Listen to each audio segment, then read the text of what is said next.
গত পর্বে আপনাদেরকে আমি দেখিয়েছিলাম আমাদের প্রজেক্টের জমিতে সেচ দেওয়া হয়েছে মাশাআল্লাহ, এবং সেচ দেওয়ার পরে জমি অনেকটা জো চলে এসছে।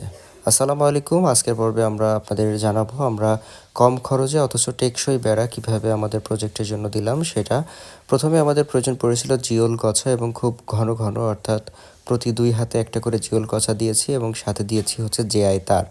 আর শুধু যদি জেআই তার দিয়ে বেড়া দিতে যেতাম তাহলে এই খরচটা গিয়ে দাঁড়াতো যেখানে 35 থেকে 40 হাজার টাকা, সেখানে আমরা মাত্র 10 হাজার টাকায় একটা শক্তপোক্ত, মানে কম খরচে অথচ টেকসই বেড়া দেওয়ার চেষ্টা করেছি এবং দিতে পেরেছি আলহামদুলিল্লাহ সফলভাবে। তো কিভাবে কি করলাম সেটাই আপনাদের দেখাবো। জেআই তার এই কছাগুলোতে বেঁধে নেওয়ার জন্য এখানে আবার পলিথিন দেওয়ার প্রয়োজন পড়ছে, না হলে কছার গায়ে দাগ কেটে যায় এবং কছার যে চামড়া, এই চামড়ার মধ্যে এই জেআই তারগুলো ঢুকে যায়। আমি সরাসরি আজকে আমার জনশক্তি যারা রয়েছে 3 জন, তাদের সাথে নিজেও কাজে ছিলাম, কারণ ওদের সাথে না থাকলে কাজটা ঠিকঠাকভাবে বুঝে নেওয়া যায় না, আর নিজে থেকে করলে কাজটা পারফেক্ট হয় যেমনটা আমি একেবারে চাই।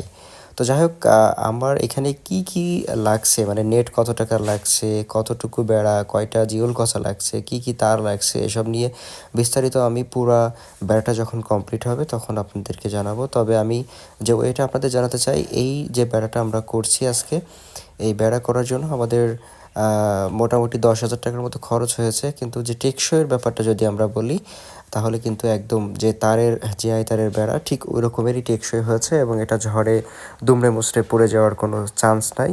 সেই প্রোটেকশনটুকু আমরা নিয়েছি আলহামদুলিল্লাহ।